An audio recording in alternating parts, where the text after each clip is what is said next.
بسم اللہ الرحمن الرحیم۔ شروع اللہ کا نام لے کر جو بڑا مہربان نہایت رحم والا ہے۔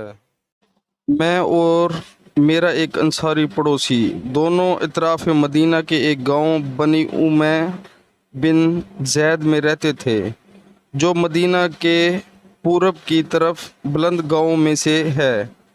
ہم دونوں باری باری نبی کریم صلی اللہ علیہ وآلہ وسلم کی خدمت شریف میں حاضر ہوا کرتے تھے۔ ایک دن وہ آتا، ایک دن میں آتا۔ جس دن میں آتا اس دن کی وحی کی اور رسول اللہ صلی اللہ علیہ وآلہ وسلم کی فرمودہ دیگر باتوں کی اس کو خبر دے دیتا تھا، اور جب وہ آتا تھا تو وہ بھی اسی طرح کرتا۔ تو ایک دن وہ میرا انصاری ساتھی اپنی باری کے روز حاضر خدمت ہوا۔ جب واپس آیا تو اس نے میرا دروازہ بہت زور سے کھٹکھٹایا اور میرے بارے میں پوچھا کہ کیا عمر یہاں ہے؟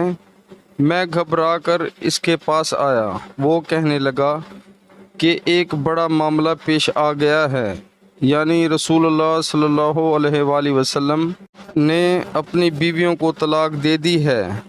پھر میں اپنی بیٹی حفصہ کے پاس گیا، وہ رو رہی تھی۔ میں نے پوچھا کیا تمہیں رسول اللہ صلی اللہ علیہ وآلہ وسلم نے طلاق دے دی ہے؟ وہ کہنے لگی میں نہیں جانتی۔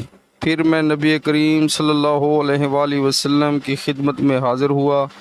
میں نے کھڑے کھڑے کہا کہ کیا آپ صلی اللہ علیہ وآلہ وسلم نے اپنی بیویوں کو طلاق دے دی ہے؟